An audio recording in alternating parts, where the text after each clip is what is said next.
کتابوں میں جو افضل ہے اسے قرآن کہتے ہیں۔ کتابوں میں جو افضل ہے اسے قرآن کہتے ہیں۔ اسے جس نے اتارا ہے اسے رحمان کہتے ہیں۔ اسے جس نے اتارا ہے اسے رحمان کہتے ہیں۔ محترم اساتذہ کرام، معزز والدین اور پیارے ساتھیوں، السلام علیکم ورحمۃ اللہ وبرکاتہ۔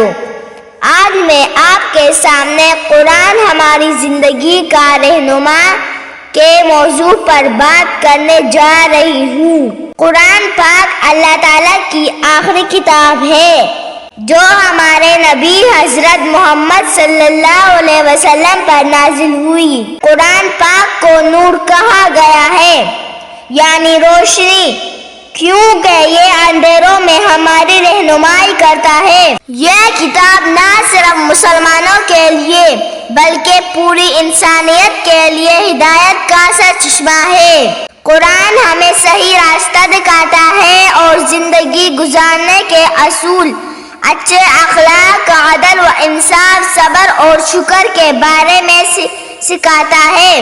قرآن پاک ہمیں سچائی، محبت اور امن کا درس دیتا ہے۔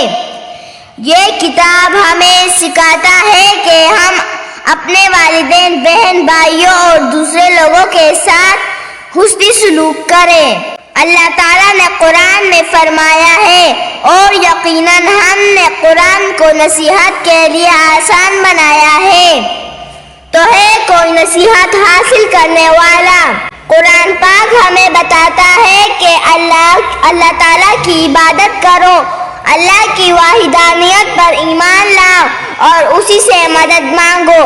قرآن پاک ہمیں بتاتا ہے کہ حقوق العباد کا خیال رکھو، کسی کا دل نہ دکھاؤ اور ہمیشہ انصاف سے کام لو۔ قرآن ہمیں سیکھنے اور علم حاصل کرنے کی ترغیب دیتا ہے۔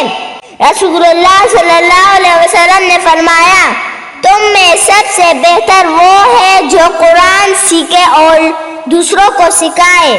معزز سامعین، ہماری ذمہ داری ہے کہ ہم قرآن کو دل سے پڑھیں، اس کے معنی کو سمجھیں اور اپنی زندگی میں اسے نافذ کریں۔ جب ہم قرآن پر عمل کریں گے تو ہماری زندگی خوبصورت اور پرسکون ہو جائے گی۔ آخر میں اللہ تعالیٰ سے دعا کرتی ہوں کہ وہ ہمیں قرآن کی تعلیمات پر عمل کرنے کی توفیق عطا فرمائے اور ہمیں دنیا اور آخرت میں کامیاب کرے۔ آمین۔